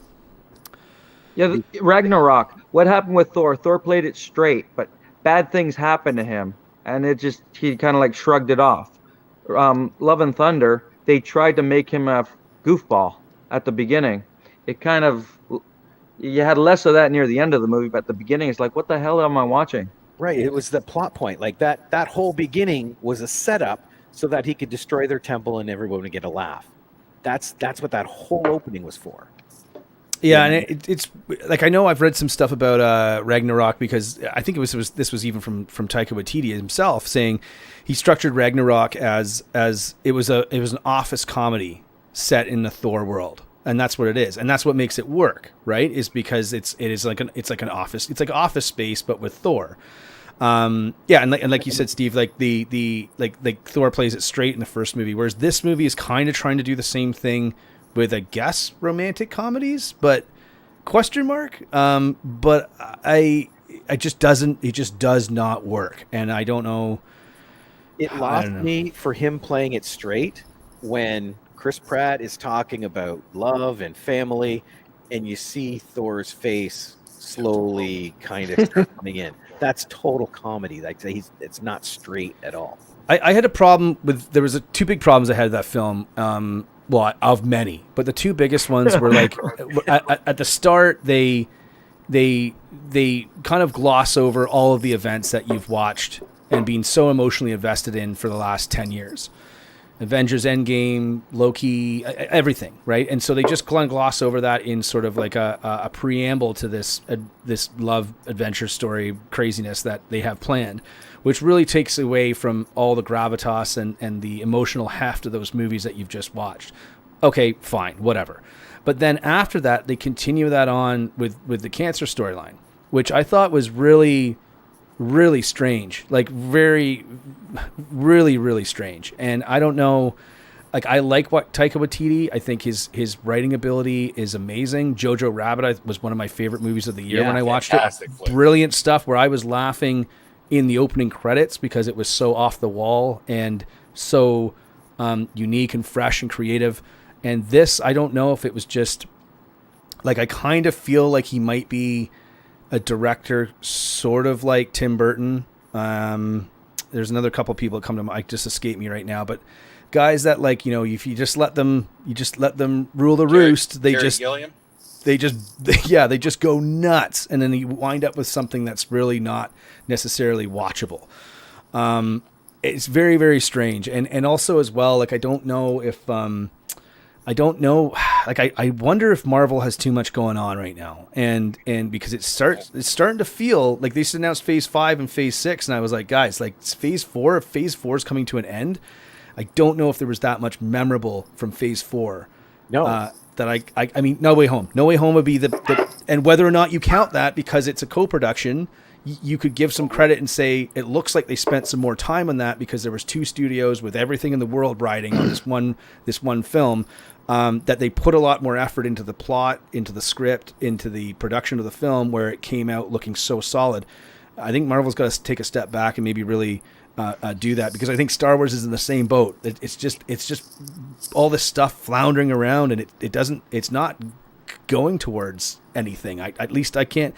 Everyone's like, Kang the Conqueror's coming and Doctor Doom's coming. I'm like, great. When are they going to show up? Like, when are they even going to be mentioned, like, in these films? And how much stuff do I got to sit through to get there? Like, I thought when they did Loki, I was like, oh, here we go. Right? I mean, they're going to do No Way Home. They're going to do Doc Strange 2. That's going to be the introduction of the big bad and Kang and all this stuff. And we're still sitting around, right? We're like, oh, okay, so I guess I needed to watch WandaVision. In their defense, phase 1, 2, and 3 took place over almost 12 years. Right? Right. So they do tend to lengthen the phases.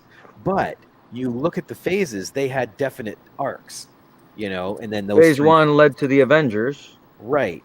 Then you get to the very end and it's all one big arc.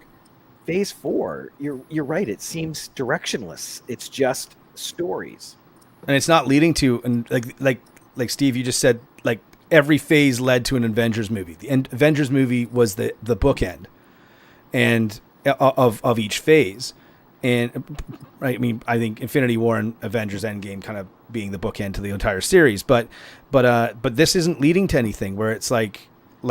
There is no Avengers movie on the horizon. Now they're going to do 2 in 1 year, which seems to me like, I feel like that, to me, that feels like an overcorrection. They ain't sticking to that. They're not sticking to that. No, they're going to push it. And they already asked the Russo brothers, and the Russo brothers are like, no, we're good. Like, we're on to our other projects. And I think they're in trouble. I don't think they know who's going to really take, because if you think about the Russo brothers and what they did for the MCU, like there were some stumbles near the end that nobody really realized, because Black Panther was a hit and really well done. And then the Russos were still doing Winter Soldier, Civil War, Infinity War, and Endgame. You take those 4 films out of there, and you take Black Panther out of there, and there's some, you've got Ragnarok, and I guess you've got Captain Marvel, which wasn't a particularly strong film. And there's not a lot. I guess Homecoming was really good too. But again, since Endgame, there haven't been a lot of winners, and that's unfortunate. And I do feel it's a lot to do with planning. And oversaturation. It's too much stuff. Like it's so many shows. There's so many shows. Like, there's 6 shows that I haven't even watched Ms. Marvel, and it's not because I don't want to watch it. It's just because every 2 weeks there's a new show, and I've just kind of gotten gassed out on the production value as well. It seems like it's lackluster. It seems like it's below par from what these IPs require to make them impactful. I always start off with Moon Knight. I did until the end. Like, I just thought the end was so like, I like Oscar Isaac. He's a fantastic actor. I like Ethan Hawke a lot too. He's always dependable, and always surprisingly dependable too. But I just felt that the show kind of fell apart. Like, these shows all feel like 10-episode shows crammed into 6 episodes. And Obi-Wan felt the same way. And I mean, they said they spent like 100. I can't remember what they said. I think it was like $25 million an episode on Obi-Wan. And I don't know about you guys, but it didn't feel like that to me. Like, I felt like small. It's pared down. It's very. I think they've run out of ideas right now, and I think they had this idea that they have that pod thing that they film in, right? So they film the Mandalorian in the pod, and they can basically, it's a giant movable green screen, right? So you can basically, yeah. What's it called? Stagecraft, right? So you can capture natural lighting better and stuff. But I think that worked great for the Mandalorian when it's just desert, and then as soon as you started doing like interiors, I think you lose it a bit. Like, you're overusing it, right? So I don't know, man. Like, there's a theory online. Sorry, I'll stop talking in a second, but there's a theory online that Disney is afraid to release another Star Wars movie because they have all this stuff. They were supposed to do Rogue Squadron with Penny Marshall. Then Wonder Woman 1984 came out and just got roasted by the critics and fans alike. So that's now being shelved. Yeah, not Penny Marshall. what's her name? Director of Wonder Woman. Sorry, not Penny Marshall. Patty Jenkins. Patty Jenkins. Sorry, Patty Jenkins. Sorry. What did I say? Penny Marshall. Right. Sorry. So Patty Jenkins. So that was shelved. Ryan Johnson's new trilogy, that's shelved. Good. Like that's not happening anymore. The guys from Game of Thrones were supposed to do a New Republic or an Old Republic trilogy. That's gone. Like that's not happening anymore. And then my opinion on that, good, because they stopped Game of Thrones because they thought they had a better deal with Star Wars, yet they were on top at the moment. So they freaking rushed everything, ruined it so they get out of their contract. So it's like, no, man, you guys don't deserve to succeed after that. Don't start me on Game of Thrones. I totally agree. I 100% agree with you. And they thought they had a better deal coming towards them when they were the deal. Yeah, well, the grass isn't always greener, and you finish what you start. I mean, you had there was a couple components to that, but just let me finish this thought, and then I'll throw it out to everyone else. But like, the thing with this is that so you have all these Star Wars feature film projects that are now all shelved, and in the recent press tour for Love and Thunder, Taika Waititi is actually coming out and said, I don't know if my Star Wars movie's happening anymore. So it seems to me like, they filmed Love and Thunder and this is kind of the best edit they could get. And now everyone at Disney's like, we want to hang our, like they need to put out Rogue One 2, or they need to put out something that kicks ass, like as a Star Wars movie, or they're done. Like, and I don't think they know how to do it. They don't have anyone to do it. And they don't have anyone they trust implicitly to do it. Because every single movie they've put out has either been an absolute flop as far as like the fans are concerned, or had massive problems filming. Force Awakens seems to be the film that like didn't have any of that baggage attached to it. It just needed to be better than it. Like Force Awakens just needed to be better than Attack of the Clones. Like that's literally all it needed to do. And it succeeded. And then after that, all these other things. Now, we can debate all the movies as well, but again, Star Wars shouldn't really be a divisive IP. It should be like you have your favorites and you have your least favorites. You don't have like movies that you just will not watch ever again, right? Yep. So, well, I don't know, man. Ryan mentioned about the MCU. He goes, they have a hard handoff as people are not as excited about the newer characters as Evans, Downey, and the Guardians are all walking away now. Yeah, that's part of it. It's any nostalgia, like you said. If Maverick had been made with anybody but Top Gun and with Maverick and Iceman, if they had focused on, say, Bobby the wingman for somebody else, it wouldn't have been what people remember.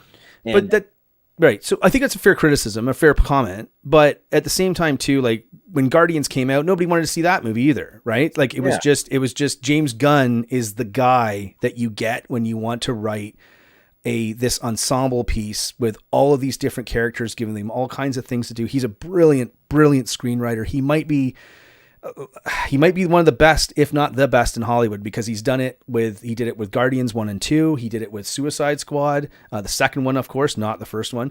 And he did it with Peacemaker. Like Peacemaker was just like, I don't know any of these characters and I don't care about them. But by the end of the show, you're like, I do like these characters, and James Gunn's a madman. So I love James Gunn. I'm a big supporter of his, and I feel like John Cena and Emmy for that role. Yeah, I mean, and props to Cena for like going full tilt on that too. Like, I mean, he lent into that role, and I appreciate that guy for doing that. But I feel like I don't think it's fair to say like yeah, Chris Evans and Robert Downey Jr. were amazing. They're also two of the best characters in all of comics, but for them to hit it out of the park, I think just a lot of effort went into making sure they didn't screw them up.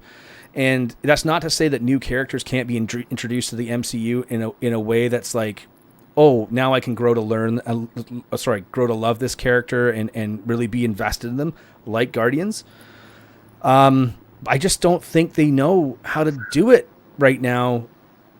Like they don't have anyone guiding the ship, and I think Kevin Feige is sort of like figuring that out, where he's like, shit, I don't know what to do. We're just going to keep going full tilt on all these programs. I mean, I don't know. I don't know.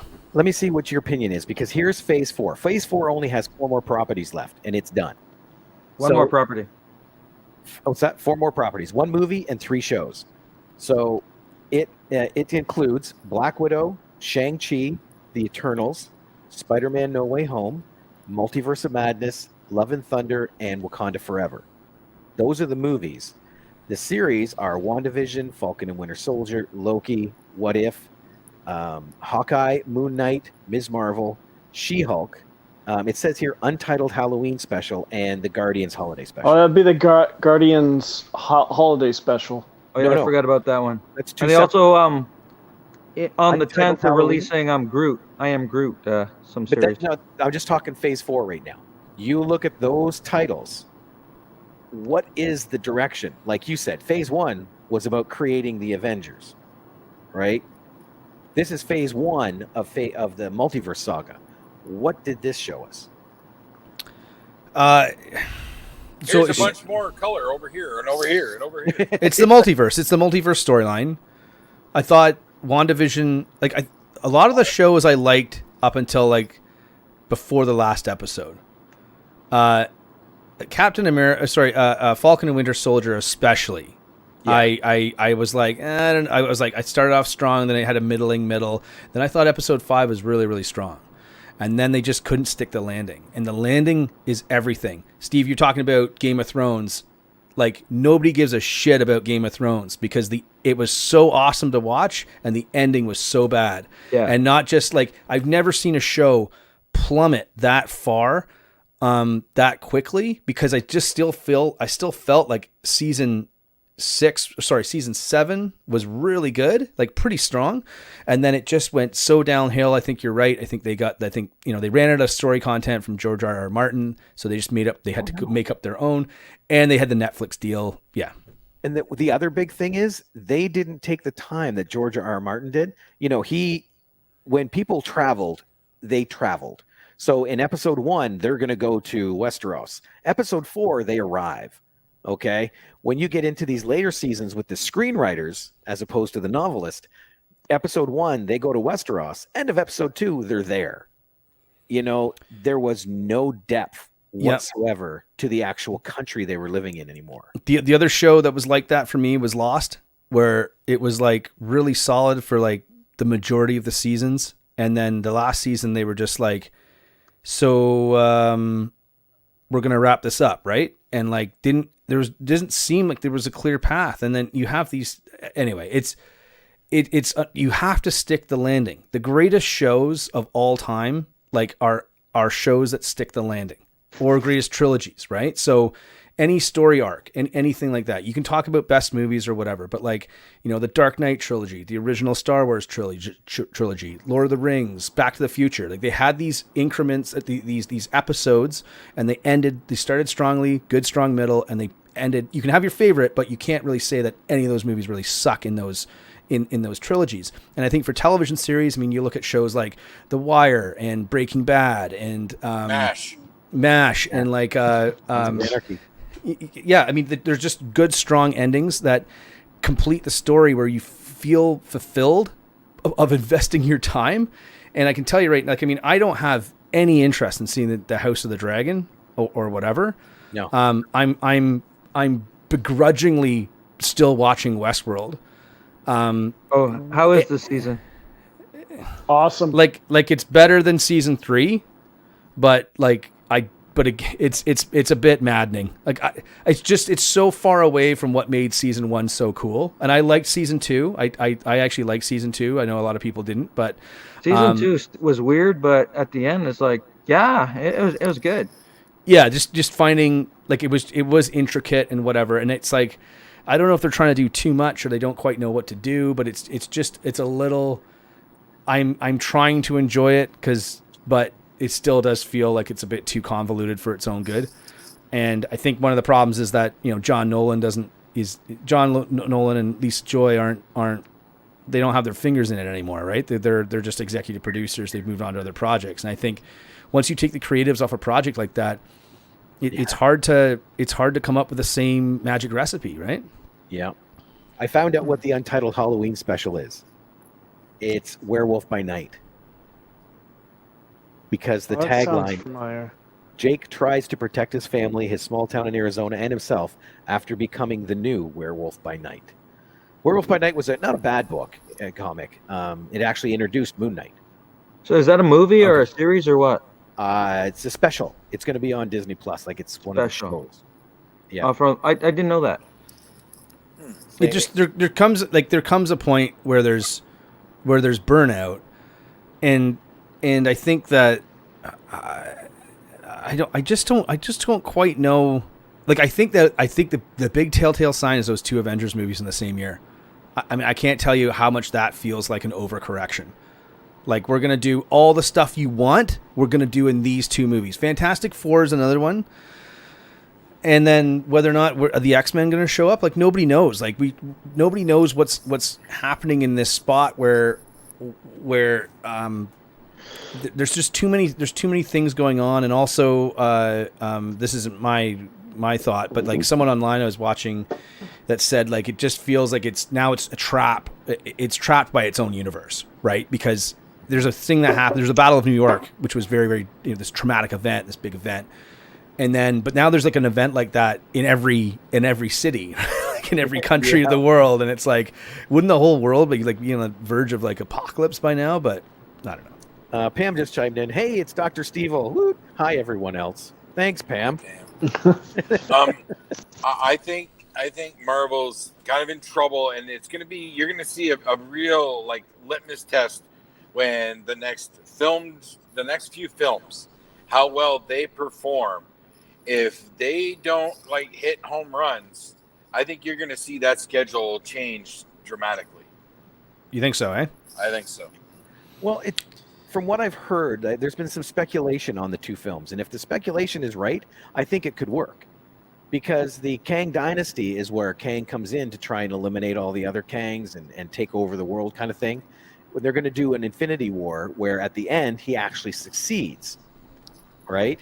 And then the speculation is with Secret Wars, all these other multiverses that he has now caused incursions, they come together to form Battle World. And that's where all these heroes will now come from all these different multiverses to defeat Kang. I just feel that's more than 5 hours of movie. Yeah. Yeah. Yes, like that seems to me like a story you would tell over like 6 or 7 movies and 6 or 7 television series. But what do I know? Secret Wars alone should be at least 2 films, I think, if they're doing it that way. And again, this is just one person's speculation based on the way the comics are written and the way the MCU is going. Like there's a part of like, so going back to what I meant about like it's an overcorrection. Jason, I think you're right. I think you're going to see these things move. I think you're going to see Secret Wars broken up into 2 movies. But I think this announcement is to generate some positive press. I think and some positive feelings for people being like, I'm going to continue watching these movies and these shows to get to that point. That's how they all suckered us in with Endgame.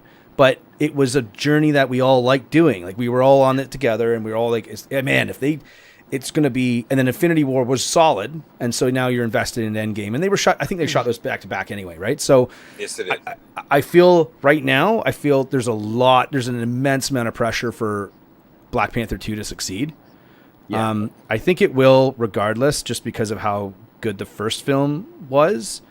And obviously they're hamstrung a bit, right? Because with Chadwick passing away, but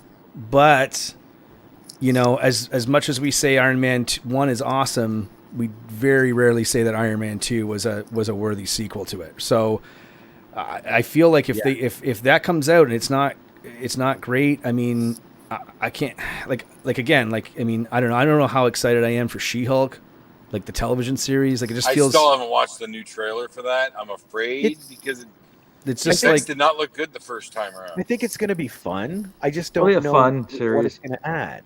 You know what I mean? What are the effects? Like, does she look? Oh, right. Like, watch. She looked horrible in that first trailer. Watch the trailer. So I do feel like they're getting to a point where they're going to have to break this up, and then, but now so let's say for whatever reason Wakanda. I'm not saying I hope this movie does bad or anything, but let's just say Wakanda Forever is not necessarily that great. Like it's not Black Panther 1, and it's not as good as some of the other flicks. Then what's your next movie that you ride everything on? I guess it's Fantastic Four or Guardians 3. Guardians 3 will be good. I got to say, Marvel at least doesn't fold, not 90% of the time. That's Wow, where yeah. I think DC had the problem is, this movie failed. They Oh my panicked, God, start rewriting the second one. Even Ryan says you could just pull a DCU and scrap everything. Okay, well, let's talk about that. Let's talk about DCU because let's talk about Batgirl. Yep. Like, Oh, I can't remember. I don't think I've ever seen. When was the last time you guys saw something like that?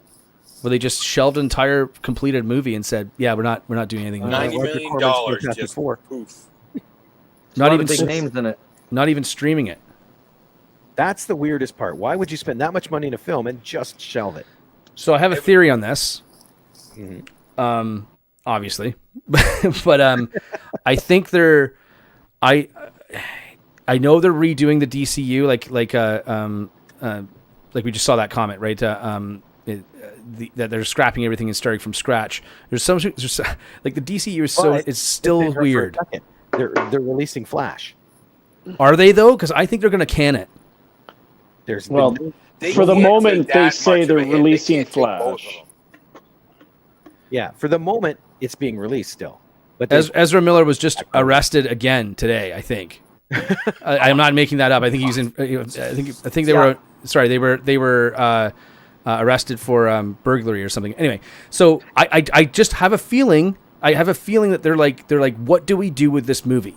Because if we put it out, we can't. They cannot do the press tour with this movie unless Michael Keaton does the entire press tour for the film, which is would be amazing.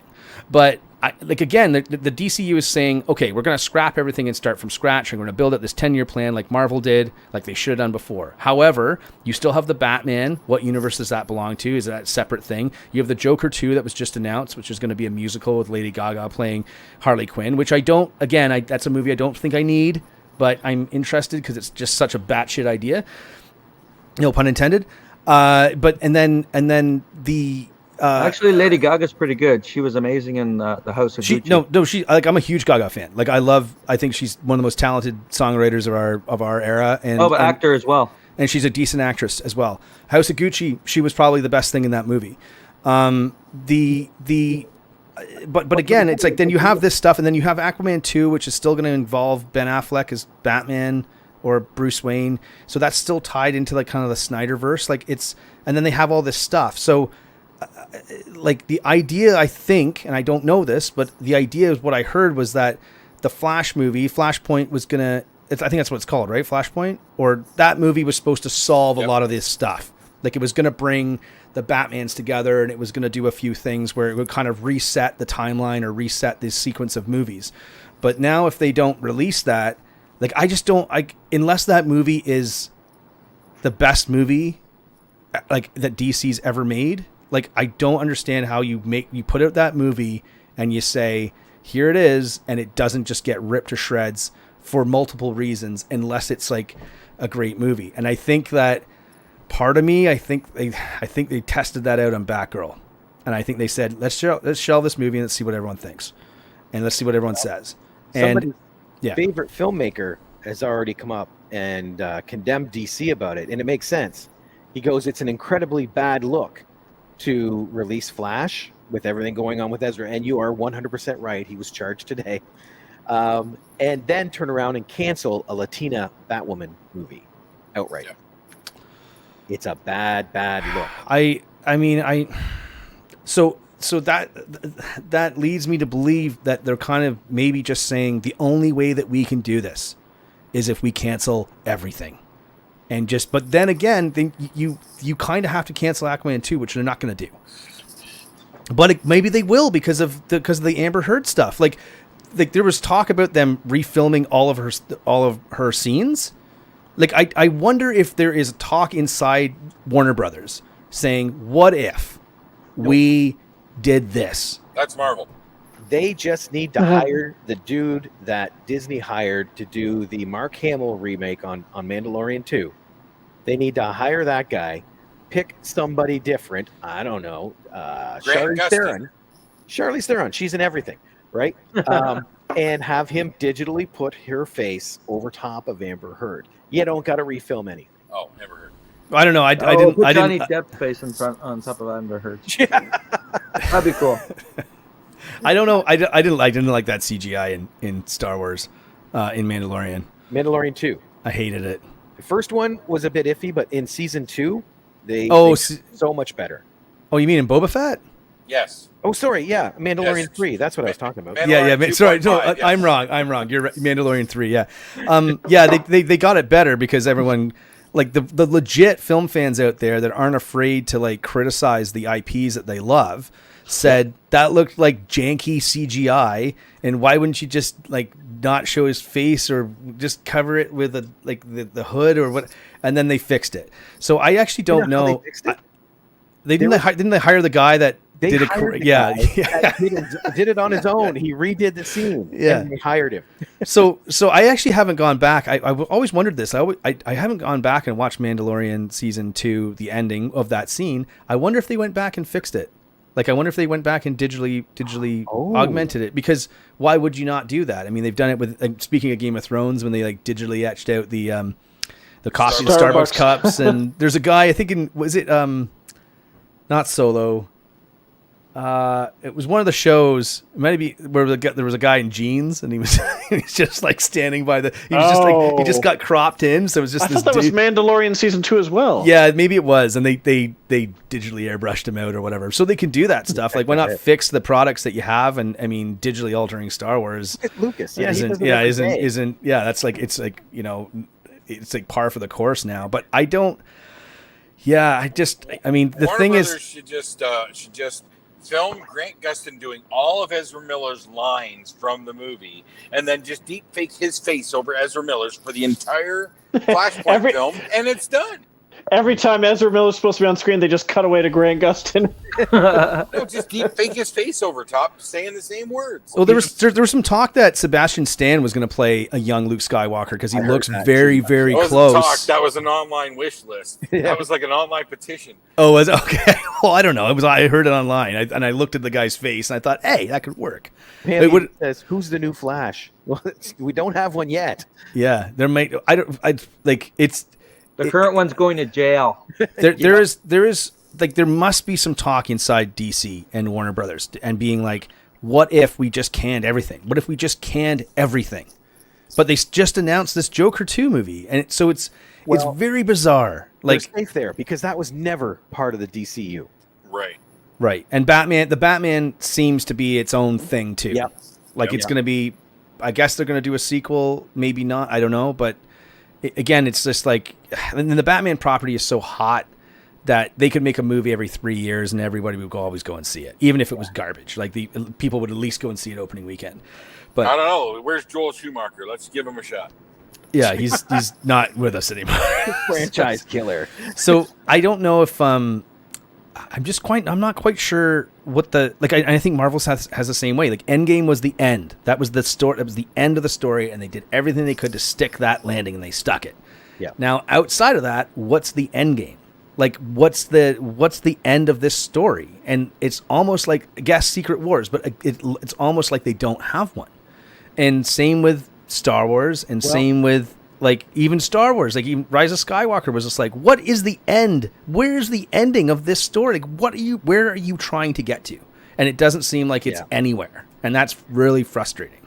The only thing, we can't really compare this to Endgame, because that's phase 3 of that particular saga. We got to compare this to everything up to Avengers, right? But you're right, there's no Avengers moment here. But Avengers was still, like, that was the first, like, there was no phases before then, right? Like, they were like, we're going to work towards the ending of this story. Where we're trying to get to is Avengers 1. And if we assemble all these guys together, like, that'll be a huge accomplishment. And it was a big box office success, big critical success, big fan success. Yeah, phase 1 was an experiment. Yeah. And then they started, then they made Avengers 2, which was like, was okay, because they didn't quite know what to do. Like, they were like, okay, we've succeeded, and we'll just do the same thing over again. This feels to me like, it feels like that those kind of moments where, they made Iron Man 2, and I can't remember what else was in there. Thor: Dark World was in there. Like, they really. Iron Man 3. Iron Man 2 is part of the phase 1. Okay. So Iron Man 3, Thor: Dark World, Winter Soldier, Guardians, Avengers: Age of Ultron, and it ended on Ant-Man. Right. So, I mean, a lot of those movies were really good, and Winter Soldier especially was a high mark. Guardians was a high mark too, just because it was like, and Ant-Man was really good too. Just as far as so I think they had more hits and misses, even though Avengers 2 wasn't great. But this feels different. This feels like there's too many tentacles out. There's too many tendrils going everywhere, and it's like, how are you going to bring all those together? It almost felt like, to me. Sorry, Rob. To me, it felt like, why isn't every character in these series that they're making on different Earths? Like, wouldn't that make more sense? Like, wouldn't that be more interesting? And wouldn't that be more like fitting to what they're trying to do? And you could get away with more doing that, right? So if that character comes back into a future movie, great. And if they don't, who cares? You can play with that a little bit and mold it to whatever story you're trying to tell. But I don't know. I kind of feel like they've bitten off more than they can chew here with this multiverse thing, and I maybe I worry. I only say maybe because I'm now looking at Phase 2, and back then I don't see a rhyme or reason to these films. Iron Man 3, Thor: Dark World, Winter Soldier, Guardians, Avengers: Age of Ultron, and Ant-Man. Like, literally, it's just a group of films. It's not till you get to Phase 3 and you realize that the Infinity Stones are peppered all through there. Right. So that, I hope, is what they're doing now. But the Infinity Stones were like a big part of that phase, though. Like Guardians especially was like this is important. These are important. In Dark World, it was kind of like, yeah, I guess it's an Infinity Stone. They drop it off to the collector and stuff like that. But it was definitely like it was a main focus of that phase, to set up Infinity War. Not so much to set up Avengers 2. It's like almost like Avengers 2 didn't really need to be made, right? Like it was does, made so they could introduce Vision and Scarlet Witch. And the Accords, and I like the Accord stuff, but yeah, you're right. It's to introduce these other peripheral characters, and but again, I mean, they kill one of them off, right? So it's I just don't know after this Phase 4, I don't know how many properties I can watch. Like, I don't know how many more properties I can spend time on, because I tell you this right now, I'm watching Better Call Saul, and it's absolutely phenomenal. Like, it's like every hour of television in that show is like, it's worth your while. There's payoff, there's investment, there's characters, there's development. And so I haven't watched any of these shows, both either MCU or Disney, that have like blown me away. Mandalorian season 1 I was satisfied with. I thought it was solid. Anything past that, even Obi-Wan, I was like, it's just too many plots. It's just too much plot nonsense that doesn't make any sense when you put it into the bigger picture, right? Sadly, everything is good or okay. You're right. There's none of those amazing anymore. It doesn't seem like they're shooting for amazing like they did when they were films. Everything seems to be good and enjoyable, but that's it. All right, guys, I gotta go. Sorry. Hey, not a problem. No Steve, problem, thanks man. for jumping in. Bye, Steve. See you, man. Hey, I Steve. want to tell you about the Star Wars Top Gun, connection. Right. Yeah, thanks for buddy. that. We'll talk to you after. All right, take care, man. See ya. So speaking of Top Gun, I really feel that when you watch this movie, that there's some care put into the characters. I think a couple of things that jumped out to me was that that I really liked how the story was structured. Here's a couple of things. One was that they were all Top Gun pilots. So when the pilots come in, right, it's not like, oh, this pilot who might be a minority, or this pilot who might be female, or this pilot who might be whatever, or they need to.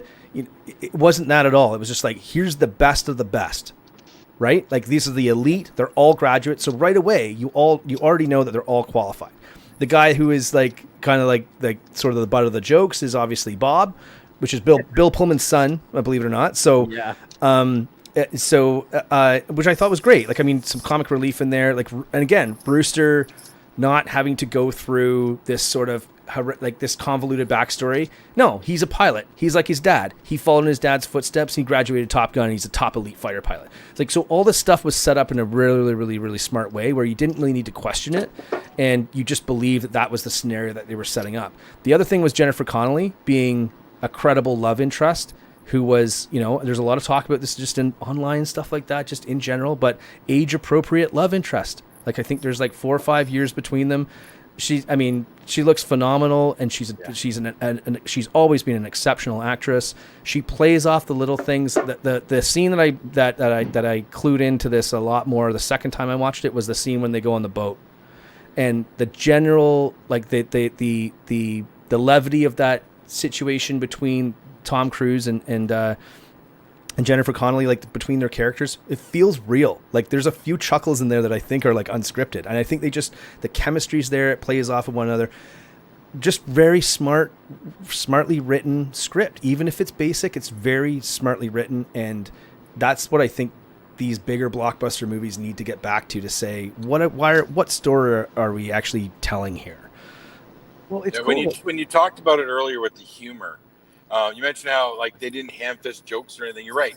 They had a few little one-liners, a few little one-off jokes, but a lot of the humor just was, like, genuine, like, silly dialogue, burn jokes between the pilots and stuff. But it all felt like just, like, genuine talk. And that's usually the funniest stuff, because it feels like, hey, I would say the same thing, that kind of thing. And Top Gun had a lot of that. You don't see a lot of that kind of dialogue in Marvel movies. Yeah, I mean, there's a lot of... Not a lot of... So, yeah, I think we lost Jason there for a second, but I mean, I think it's just they got to get back to basics, and my biggest thing with all these projects coming out, there's always trying to sell the next thing. Like, they got into this groove where they're like, we're always trying to sell the next product, the next movie. It's just like, just focus on what you're doing right now and try and tell that story. And I think, I don't know. I mean, I think if you see the box offices start to drop more and more and more, like Thor Love and Thunder had a horrendous second week drop. I think it dropped like 69% or something. Like, and I know some people that love everything about Marvel, and they didn't like that movie either. Yeah. So it's strange to me. Like, I chuckled through. There was some really, really funny spots. But there was also some. I'm glad I watched it.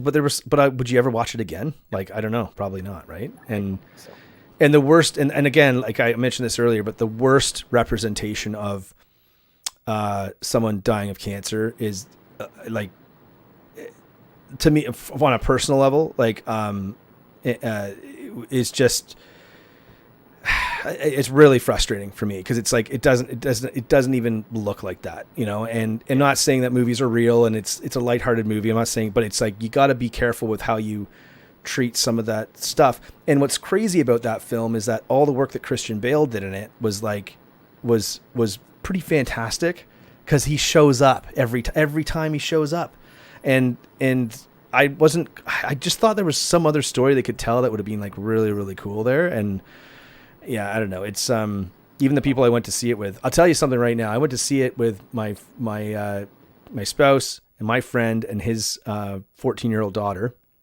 and his son. And we got out of the movie, and I was trying to be like not negative, because they're kids and maybe they liked it, right? So yeah. And my friend's 14-year-old daughter said, the Batman was better. And I was like, my sentiments exactly. Thank you. So yeah. Anyway, but yeah. Yeah, Jason, sorry, you dragged out and just froze on us. So. Back then? Yeah, when I was talking about the humor? Yeah. Yeah. It's just like, there's not a lot of filmmakers that write dialogue that's just a natural, vibing, witty humor. There's a lot of filmmakers just can't write that way, and Marvel definitely doesn't have it. Outside of maybe James Gunn. Yeah, James Gunn could do it. He's a natural guy. Yeah, I think Joss Whedon, I think, should get some credit for Avengers 1, but to a point. But again, I think it's because you have guys like Robert Downey Jr., Chris Evans. Like, if you ever see Jeff Bridges interviewed about, there's an interview he does with Iron Man 1. He goes, we didn't know what we were doing. He's like, it's just me and Rob and Favreau and Favreau's trailer. We're like looking at the script and being like, I don't know. Like, I mean, let's cut that out. And like, he's like, and then he goes, every day we would do that. And then we'd send Favreau to go talk to the studio. And Favreau's like, well, I'm going to shoot it this way. And they're like, no, you can't change the script. And he's like, the guys aren't going to do it. Jeff Bridges is like, we didn't care, man. We knew like we were just making a flick, man. And we just wanted to make it cool and like fun. And that's the movie that like is like still to this day regarded as a top, at least it's I think it's in most people's top 10 Marvel movies. Oh yeah. Probably in a lot of people's top 5. And but they were just riffing on off of each other because you had that talent. I think Chris Evans like just gels really well with Robert Downey Jr. Chris Hemsworth was really good as Thor. You had these characters, and again, like and shout out to Scarlett Johansson too, who was the person that got done the dirtiest by Disney. But she was very capable in holding like the team together. All these, and I just think that they naturally reacted off each other in a positive way. And they're trying to get that going again. Yeah. But I just don't think it's working. Like it like Benedict Cumberbatch is, I guess, he's sort of the new Robert Downey Jr. in the series. And I like Cumberbatch a lot, and I like Doc Strange a lot. I just don't know if it's gelling in the way like they want it to, right? That Doctor Strange is not a leader type.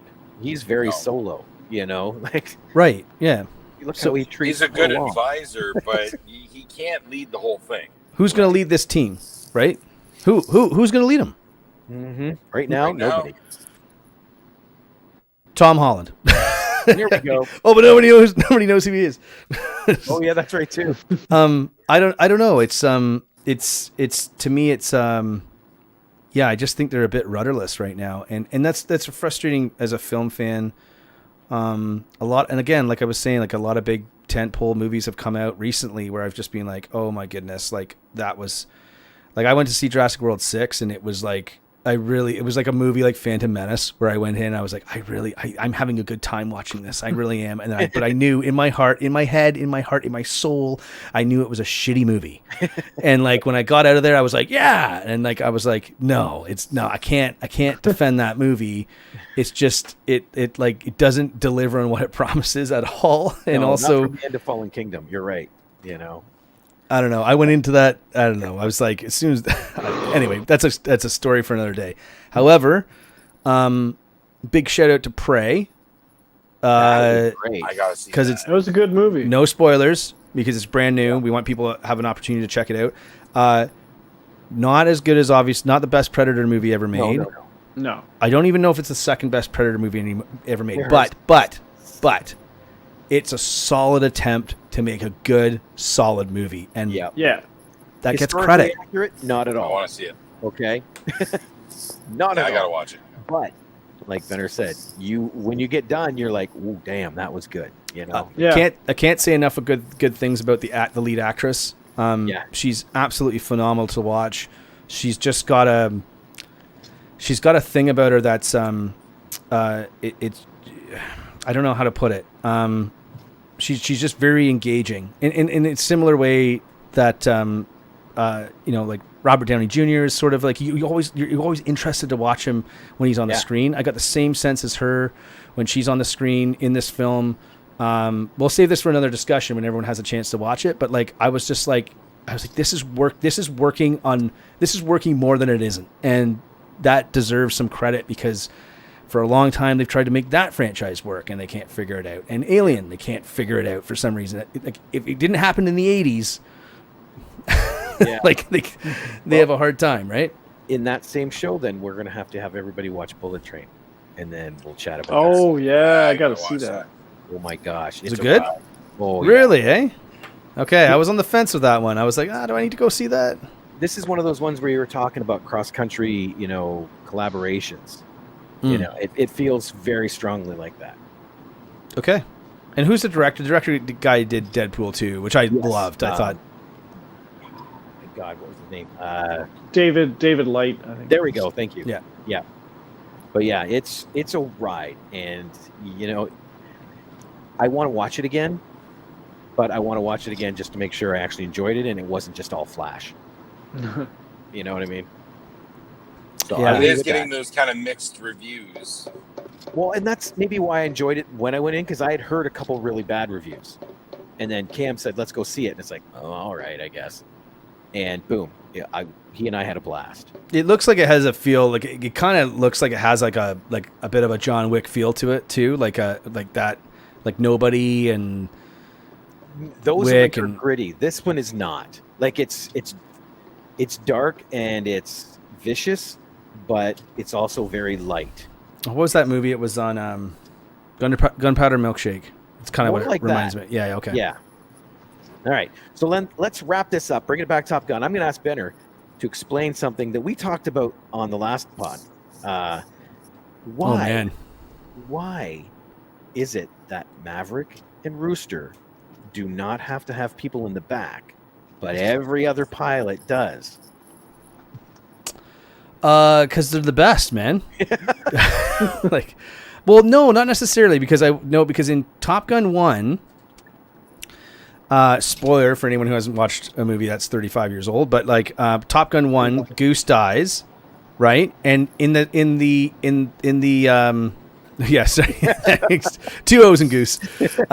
So Goose dies, but when he goes into the other mission, he still has a backseat guy who is navigator, which is Jester, which is Tim Robbins, which is like before Tim Robbins. Merlin. Merlin, sorry, Merlin. Yeah, but Jester is Tim Robbins. Jester is Michael Ironside, right? Yeah. But Tim Robbins before he kind of took off, like it was one of his very first movies. Took off. So, yeah. So, and I think in the new one, no, who's Rooster's? Does Rooster have a guy in that? No. Not in the run. No, because the flight leaders didn't need them because they weren't carrying they weren't carrying the package, right? So they didn't need a guy. That's why. Oh, okay. Because they would go over, right, shoot, and then the next plane behind them would drop the payload. Well, no, wait a minute. Right? No, they target it. So they went over, targeted the thing, and then the other plane flew over and dropped the payload, I think, right? Yes. That's how they did it. Wait, no, yeah, there was three of them. Three, and there was the flight leader, and then there was two behind him, right? Yeah. So it was 6 planes total. So blow up and then tag it and then drop the payload, maybe. Right. I have to go watch it again, man. Now, yes. All right. Now I got something to look. And the other question that I just actually I should have asked this a couple minutes ago, but with this crazy box office, is do you want Top Gun 3? No. Nope. No. Nope. No. But what if it's good though? What if it's amazing? Like, what if it's solid? That's what it is. You want a sequel that's amazing, but odds of getting it are slim. So unless you say no. Unless you can 100% guarantee a great film, I'm not interested. So $1.35 billion at the worldwide box office, not including like Blu-ray, 4K sales, streaming, anything like that. Like the movie's probably going to make, like, I mean, that changes the conversation, doesn't it? I'm not saying that doesn't bring into consideration, but that's a hell of a lot of lightning in a bottle. Now, having said that, Tom Cruise is going to be like, he's going to own the summer now, right? Because he's got Mission Impossible 7 Part 1 coming out next summer. Or next May, so next summer, which the first trailer of that movie looked, I was like, oh my God, that's like everything I want in a fucking movie in one trailer. And Fallout was great. Like the Mission Impossible series that's like, I watched Mission Impossible 3 the other night. It was just like on TV. So I just ended up watching it. And I was like, man, they've started something with that movie that's progressed so well. Like that Mission Impossible movie is going to make absolute gangbusters like money next summer because people are going to be like, remember how much fun we had at Top Gun? And then the part 2 comes out the following summer. So he's going to own this summer. He's probably going to own next summer. And as long as those Mission Impossible movies are good, he'll own the third summer. So then do you plan a Top Gun 3 for like 2025? You do what made it work. You release the film, you wait 36 years, and you release the sequel. So Maverick will be like 86. Yes. He will be older. No, he'll be like 90, 94, 94 years old. Well, I had a theory, a thought on like a plot for that. And I felt like I thought maybe like Rooster has a kid and the kid is older, and the kid is like a hotshot pilot that doesn't listen to his dad and stuff, and gets stranded behind enemy lines, and that they won't rescue him, and Rooster can't do it alone, so he has to go and get Maverick and say, "We need to bring my kid back." See, that's when the spin-off Rooster is released. Maverick. And You call it Maverick. We call it Maverick Rooster. Right? But no, then you have Top Gun Rooster. Yeah. The next summer you have Rooster 2, where he actually goes up against Chester's son, from Top Gun. Or they borrow from Star Wars, Rooster, a Top Gun story. There we go. I don't know. I'm Jason. I'm with you, man. I am so on the fence of that. I feel like I don't want it, but then now I feel I kind of want it, just because Top Gun 2 was so awesome. I think Jason's frozen. Yeah, he's agreeing. He's agreeing with me with his silence. Exactly. Jason, don't say anything if you agree with us. All right. Perfect. Star Wars is amazing. Yes. See, you heard it from Jason, sort of. Oh, and there he goes. Okay, I shouldn't ask that question. Yeah, you'll never get him back now. No. All right, Benner. Thank you so much for joining us for this. Thank you, sir. Officially, the longest episode of the movie Madhouse we've Is done. it really? Yep. Oh no, that's a bad thing for me. That's a bad thing for me. No. The conversation's been amazing. That's what I mean. Like usually around the hour, I start tearing towards the end, but this was just great. Thanks for having me on again. And again, apologies for missing the missing the last episode and not being able to make it. So it was great. Thanks for having me on. As always, it's always a blast talking to you guys about all things movies. So I'd love to do it. You definitely made it up today because this was 2 episodes. This was okay. Yeah. Just like Mission Impossible 7, baby. Right? We're gonna Part 1, part 2. Capitalize on that box office. Yeah, all of our listeners, all 3 of them. I guess in that case, for another week at the Movie Madhouse, I'm Rob. I'm James. And Jason's gone, but we got Benner from Black Phone Distro. Thanks for having me, guys. You bet. We'll see y'all later. Toodles.